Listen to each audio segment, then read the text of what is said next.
Could somebody please order the troops to rest?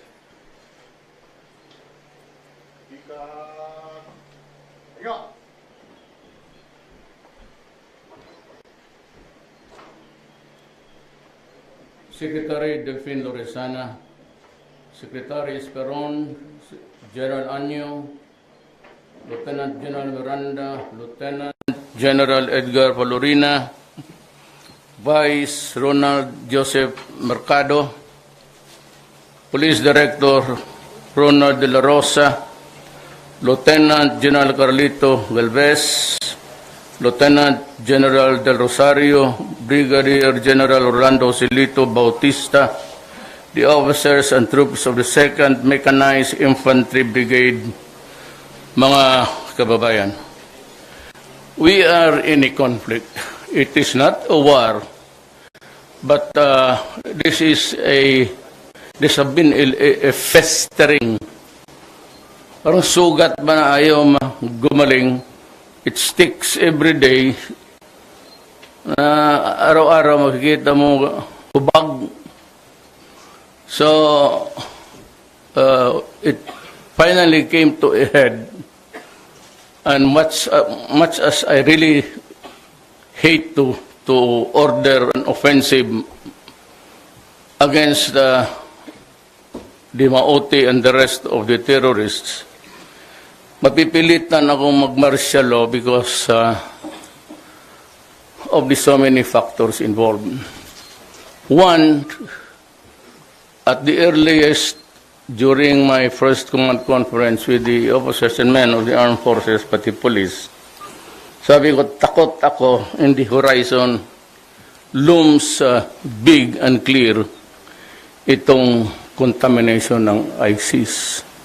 Long before, ang ating mga official will really warning us that there is this intent ng mga radicals, extremists to establish a caliphate, parang kingdom that would comprise Mindanao, Indonesia, and Malaysia, and perhaps Brunei.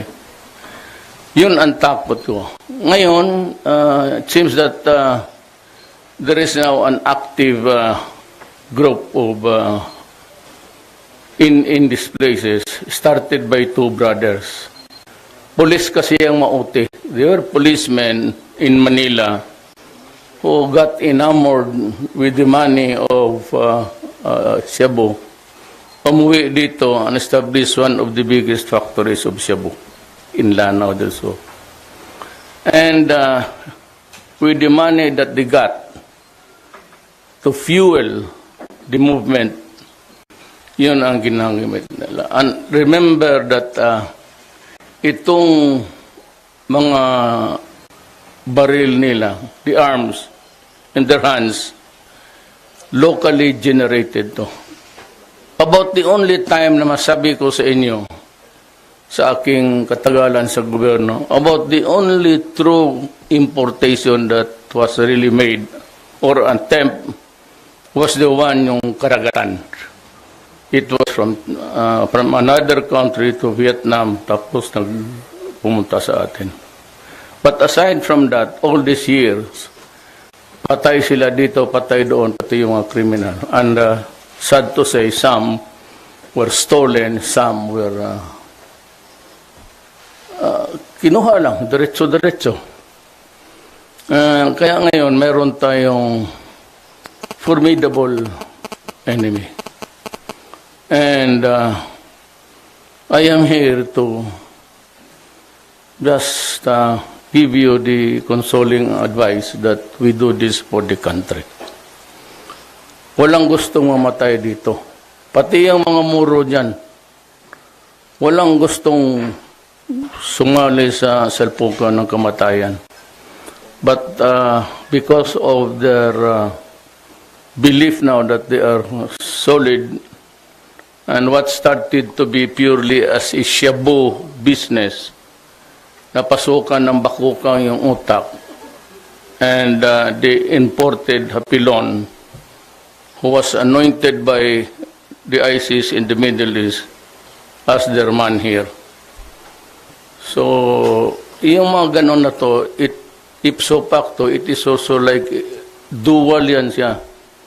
He is revered as a leader sa Muslim faith, which is fundamentally feudal, but yan, this is merged into one. So you can say that the ISIS is here already. The fact that they were flying the flags, although masabi natin yung iba, damay na lang, maybe disgruntled followers of a politician o yung may galit sa gobyerno. So yan ang problema natin. And you're going to fight. I have to fight every day until this conflict is resolved. I could only pray for you, pray for my policemen that there will be a deliverance from harm. Na sana wala masyado tayong tama. And because we have the weapons and the equipments, and we have the air assets to help you, we will try our very best na magamit lahat to protect you at the time when you are fighting. Pero ako, nandito yung brad ko, si Attorney Mamao, si Maranao. You must know that my lola is a Maranao. Lolo ko, Chinese. Tatay ko, Bisaya. So kami ni Dabs, mag-brad kami. Major yan siya sa reserve. May inutusan ako sa kanya to do something for me. But my message mainly to the terrorists on the other side is kung madala pa natin ito ng usapan. Yung talagang out na terrorista na, and if you cannot be convinced to stop fighting, so be it. Away na lang tayo. But sabi ko nga, pumunta umisa dito, sabi mo, kita tayo bukas dito, at kausapin mo yung mga neutral. At may mga plano ako, you will know later on. So, kinakausap ngayon yung for example, the mayor here. He's not really siding with anybody. If at all, he's just there as mayor trying to defend his honor and his position. I cannot go into a guessing game. Pero mayroon rin na iwan pa. Mas marami pa. So, I also sent Secretary Alonto. He's not here. Nandyan doon na Marawi ngayon, hindi downtown. Sabi ko sa kanya, ayaw kong maraming patay. Kung gusto na, kausapin ko lang sila. But if they can really put down their arms. Pero ang utos ko naman sa tropa is lahat ng tao na hindi authorized ng gobyerno na magdala ng baril at lumaban, patayin ninyo. Ubusin na lang ninyo. Kasi ganun rin ang labas. He will come back to fight for another day. But if they want to talk, I would be most thankful to Allah na mag-usap tayo at ng kayapaan. So, kung maglaban sila, wala tayong magawa. Go for it. At may full support kayo sa akin. I'm scraping the bottom of the barrel to look for money to see you through. Basta lahat ng kailangan ninyo, ibigay ko. Lahat. Hintay-hintay lang kayo sa mga bagong baril kay kagalang ko lang sa Russia, naputol pa yung visit ko. But I had the chance to talk with Putin. Sabi ko nga na I wanted to talk to him last minute. Baski mga lang, hello, goodbye. And I was called to his palace together with Cayetano, Senator, pati si Secretary Lorenzana. Siya nga ang ginagano ni Putin eh. Gustahan mo. Sana, 3 beses. Kaya malaki ang tainga ni Defense Secretary paglabas. Sigurado, at mayroon ditong communique kanina na sabi ko, ayaw kong maghingi. Just give me a soft loan na hindi ako maipit. Magbayad ako dahan-dahan. And I mentioned the weapons. Hindi naman, yung ordinary, rebellion, this is not a war. But there are weapons or armaments that we must have to effectively fight, lalo na to prevent collateral damage. Because if the people are against us, medyo mahirapan tayo. But if we can inflict damage only to those who want to fight and contain the firefight between combatants, that would be the best solution. But I am here to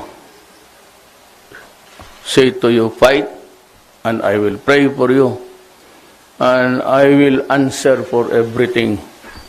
Huwag na kayong mag-alaala.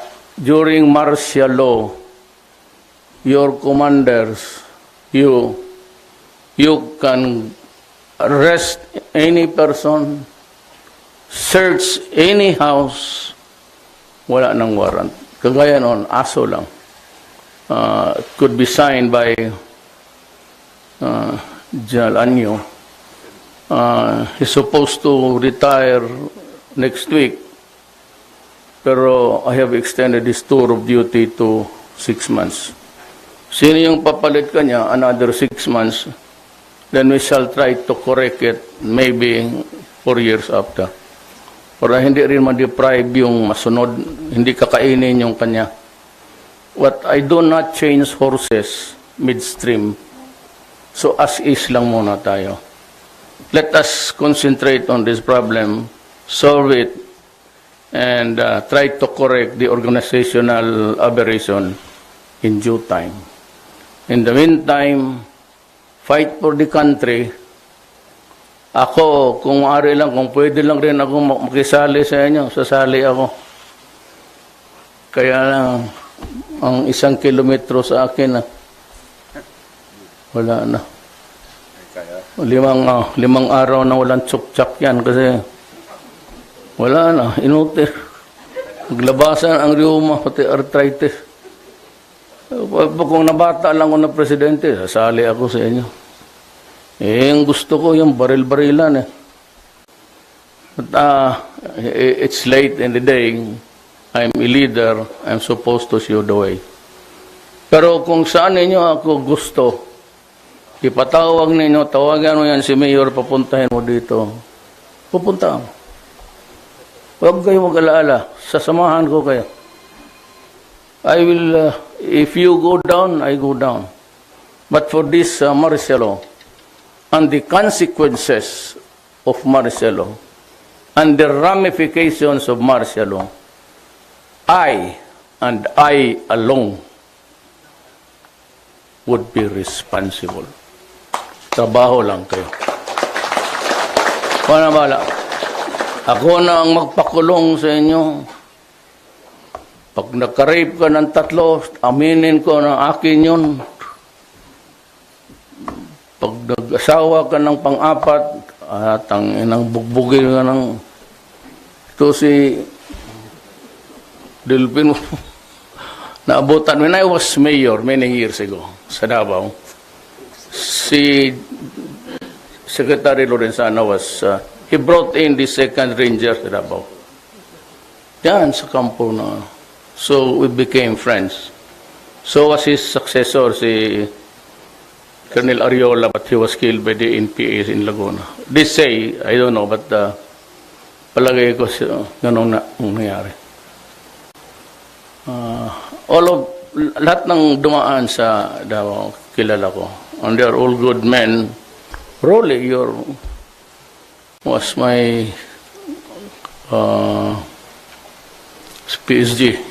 He was the group Kaya nga, sabi ko sa kanya, go into the service para may ano kayo. Wala kayong silbi ng ano. Tapos kaya ako, kung akong sundalo, ayaw ko magpaasahin ng opisina. Mamatay ka lang dyan. So, that is how it is. In a war, but there is always a time for everything. A time to be rich, time to have plenty of money, a time of want. A time for birthdays, and a time of gaiety, a time for sorrow. A time to be enemies, but there is always a time to be friends. Ganun ang buhay. A time to be born, and a time to die. Ganon lang ang istorya talaga sa Bible. If you have a Bible in your hands, read Ecclesiastes 3. Ecclesiastes 3. Yan lang ang page na binabasa ko sa Biblia. You know why? Kung may problema ka sa mundong ito, basahin mo. Sabihin sa Biblia, lahat dito may panahon. Kung umiiyak ka ngayon, sabihin sa iyo, panahon mong umiyak ka. Ba't may panahon ka rin, natatawa ka. And a panahon to be young, and a time to be old. A time to be strong. At kaya ko ngayon, maraming rheuma, arthritis. Gusto ko mang sumali sa inyo ng labanan, hanggang pasakay-sakay na lang. So there is a time for everything. This is a time for victory. We will not lose it. How can we lose it? We have everything. Wala kayong problema. I will take care of you. Masugatan ka, magarasan yung paa mo. You have a hospital na modernized na. I bought all the equipments. I built you a new building. Yung luma ninyo dyan sa medical center, sabi ko, do not use that. You rehabilitate. I'll build you a better one. So, wala kayong dapat talagaan.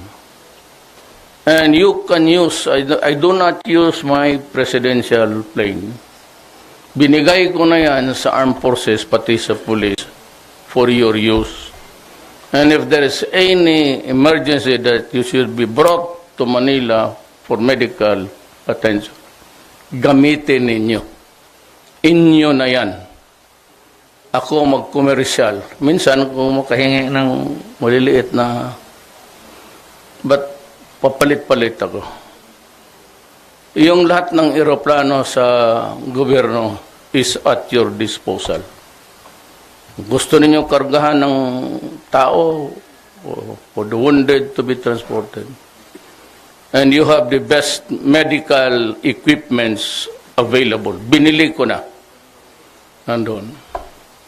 So, walang rason na matalo tayo dito. Talagang panalo tayo. Panahon sa panalo to eh. And we will overcome and we will win. Right? Yes, sir! Sige. Ingat lang. Iligan City, President Rodrigo Duterte there in the Army's 2nd Mechanized Infantry Brigade.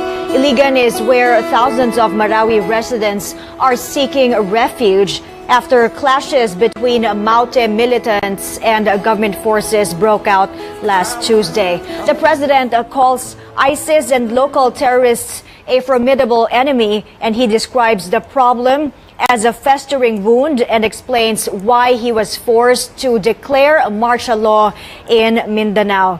The president also says ISIS is already here, and his order to troops: kill those who don't lay down arms.